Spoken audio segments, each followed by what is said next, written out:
All right, we are live on YouTube. Let's get live on Instagram too. Beautiful. Welcome, my friends. Hope you guys are having a great Friday. Have some good weekend plans, I hope. Today, we're going to be talking about a post for this week that I think a lot of you really resonated with. A lot of you have liked in essence, probably because it's been an underlying thing that I don't think it gets the attention that it probably needs to get.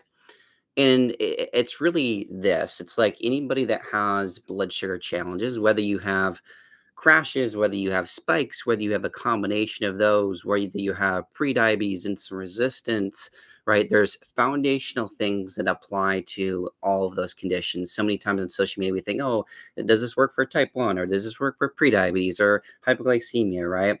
And it's not to say that all of the implementation is the same with all these different concepts, but there's fundamentals to all of those pieces that go into affecting blood sugar. And one of the biggest variables that I think a lot of us can get maybe too focused on is like the food aspect of blood sugar, right? And really, there's no amount of clean eating that will ever truly fix blood sugar issues in their own right, right? We really don't have like a food or a sugar or, a carb issue. It's you have a chronic stress issue, right? That's really at the core of that.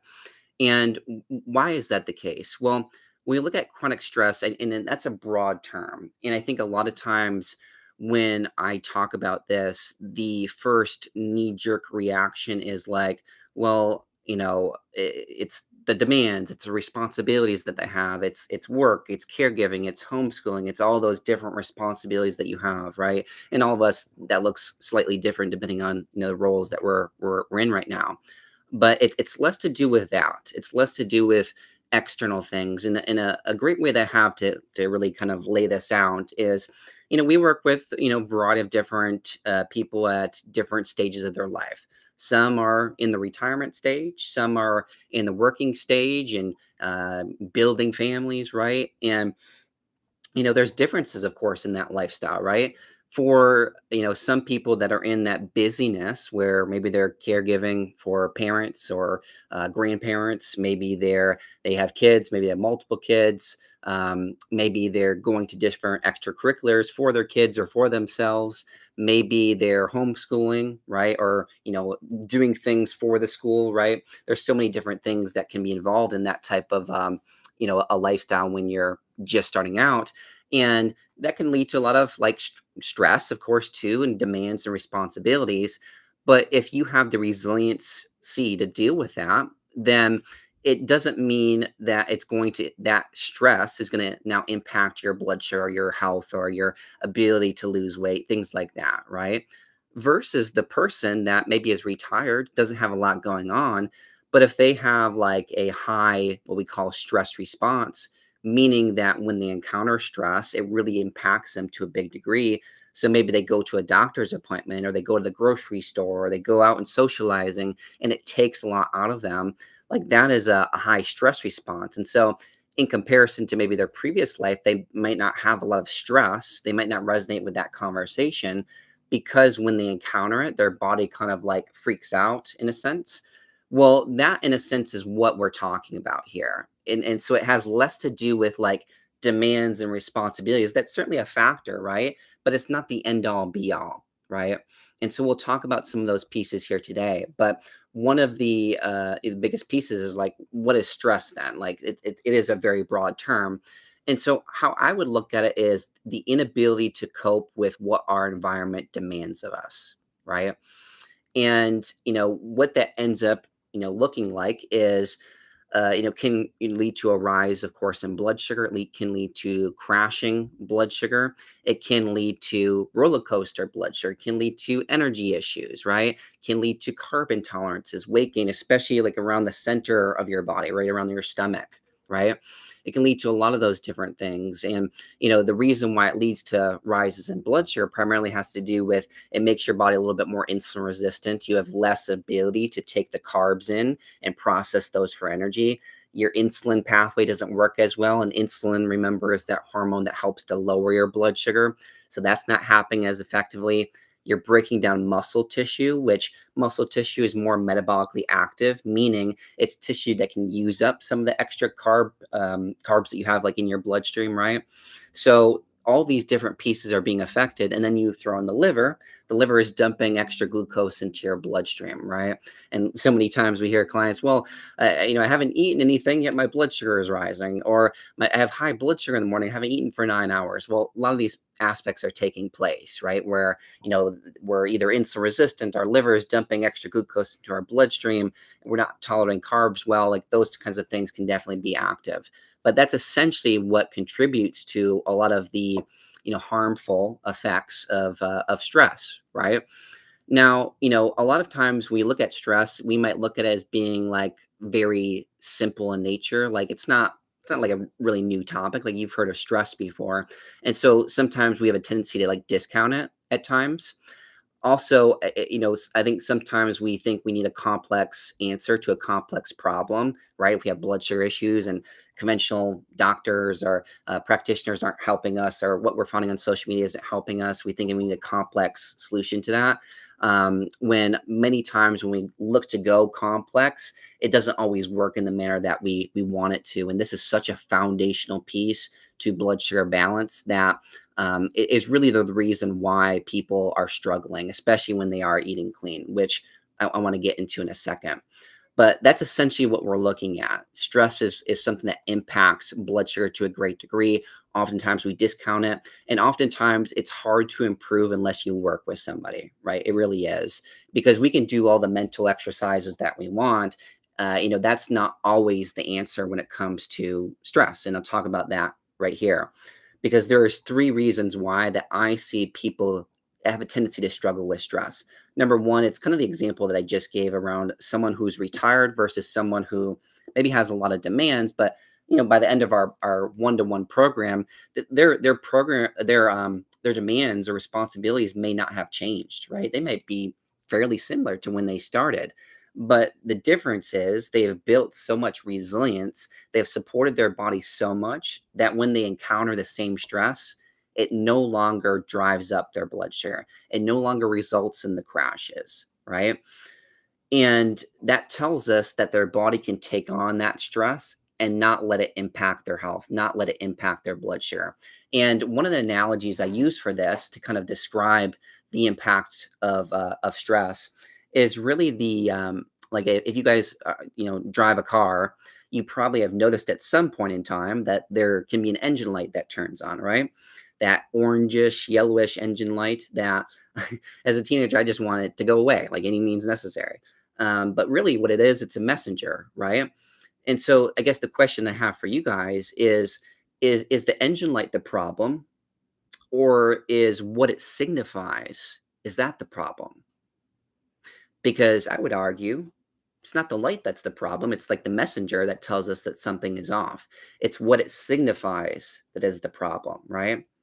Same thing with blood sugar. We can see it high, we can see it low, we can see it in terms of like symptoms, but is that the problem, or is it maybe what's underneath that's causing that is the problem? And stress is a big part of that, right?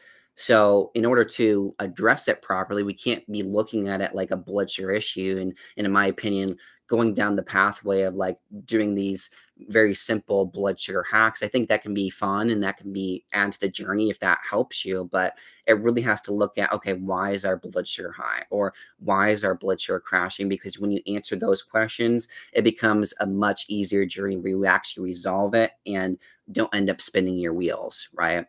So stress response is such a big one. And where I look at it is, in terms of improving it, is less about taking away stress And it's more about how can we build our resiliency to that. And a lot of times that takes support. That takes making sure we're having nourishing meals. That takes making sure that we are doing work on our circadian rhythm, blocking light at night, right? Especially here in the fall and winter, getting as much light as we can during the day, especially in the fall and winter. It's less abundant, right?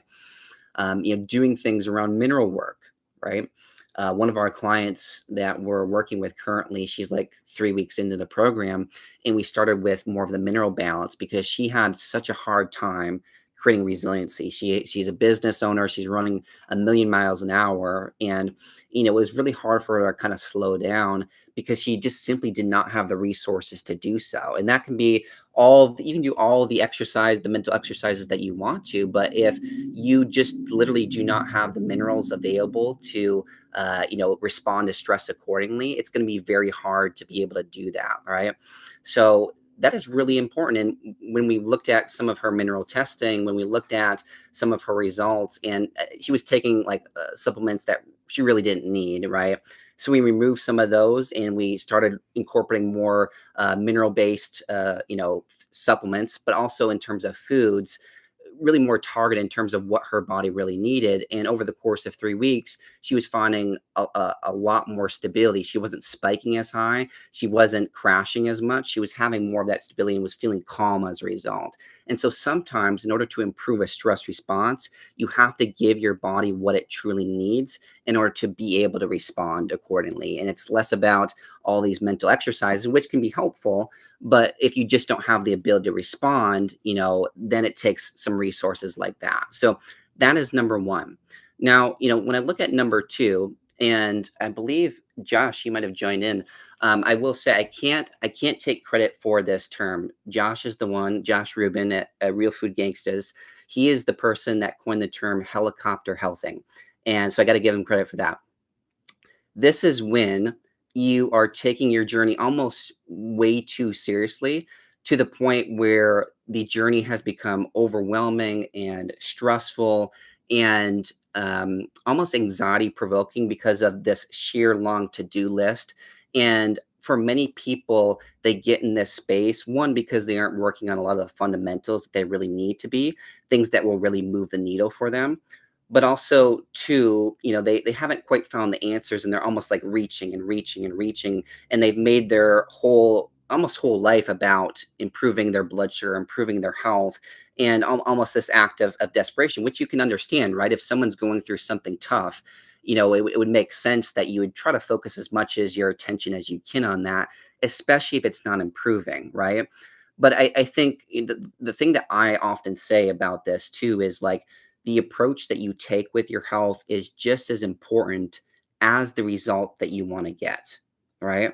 So if you really value fixing your blood sugar crashes, if you really value fixing your high blood sugar or combination of those, then we really have to value the way that we're approaching it. And it's less about, because, and I'll say it like this, it's less about, all the beneficial things that you're doing, because all the things that we're talking about with this helicopter health thing, they can be very beneficial things, healthy things on the surface. But if how it feels for you is stressful and overwhelming, and you're almost thinking like, oh, I have to do all these things in order to support myself and almost move the needle inches, that's probably not going to be one, the most sustainable, but also two, it's going to be far more stressful for you to the point where it's almost is spinning your wheels. You're working very, very hard and you're not seeing the benefits of that, partly because the stress almost negates them. Right. So that's what I see for number two. Number three is kind of like your classical stress, right? For some people, they need to find some balance in their life, right? For some people, we've had clients change relationships. We've had clients move to different towns or different cities, right? They just almost finding that environment. And, some of those changes obviously are really big, right? And I'm not, a relationship therapist or counselor or coach or, someone who advises on moves or big changes like that. But sometimes there are things within our routines, sometimes within our lives that almost need to be changed or adjusted, or even for some clients, they've retired early because they felt that that job wasn't serving them anymore. And so sometimes there are changes like that where it comes down to like classical versions of stress, where maybe they're reducing some of their things that they're doing and replacing those with fun, replacing those with hobbies, and almost creating more balance within their routines and lives. And so that's what I would say for number three there. But all of those can be present for each and every one of us. But I would look at what is the one that maybe resonates with you the most. Where can you see yourself resonating with one of those three, especially if you're dealing with highs, lows, combination of blood sugar issues, right? So I hope that helps around the stress conversation.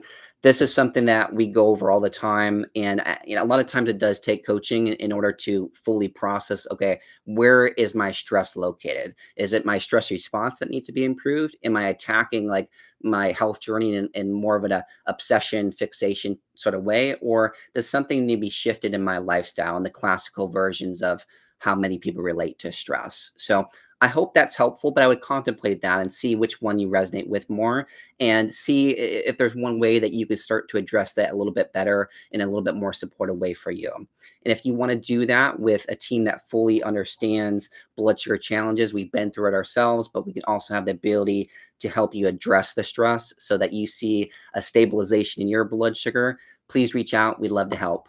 All right. I hope you guys have a wonderful weekend and we will talk next week. Take care.